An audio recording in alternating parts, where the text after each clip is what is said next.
Ito hong Water Watch Negros ang ayon ho sa pagsasagawa ng investigasyon doon ho sa Prime Water. May update po dyan ng Bombo Radyo Bacolod.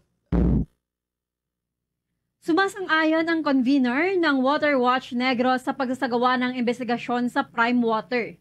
Kaninang umaga, inihayag ni Palace Press Officer at Undersecretary Attorney Claire Castro na magpapalabas ng mandato si President Ferdinand Bongbong Marcos Jr. upang imbestigahan ang mga issues na pinarating ng water consumers laban sa Prime Water at mga Villar's. Inihayag ng convener ng Water Watch Negros na dapat mabigyan ng leksyon ang Prime Water dahil maraming mga consumers ang nagrereklamo sa kanilang serbisyo ngunit napakamahal ang sinisingil ng mga ito.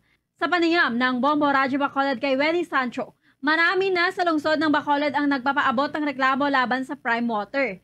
Ayon kay Sancho, matagal nang mayroong joint venture agreement ang Prime Water at Bacolod City Water District, ngunit hanggang ngayon, malaki pa ring problema sa mga kabahayan sa lungsod ang kulang na supply ng tubig.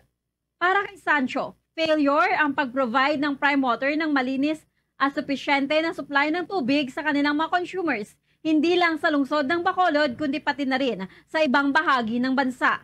Dagdag pa ni Sancho, panahon na para mabigyan ng leksyon ng Prime Water na maaaring iniisip ng mga ito na pagmamayari ng pamilyang Villar at naniniwalang kaya ng mga ito na manipulahin ang water distribution system sa buong bansa. It's about time na may congressional inquiry. Because in the first place, yung Prime Water, matagal na nagkaroon sila ng joint venture agreement sa Basiwa. Talagang palpak yung Prime Water. The people of Bacolod, naghihirap hanggang ngayon.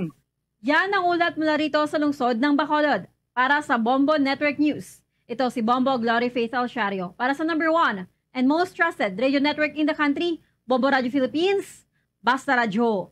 Bombo!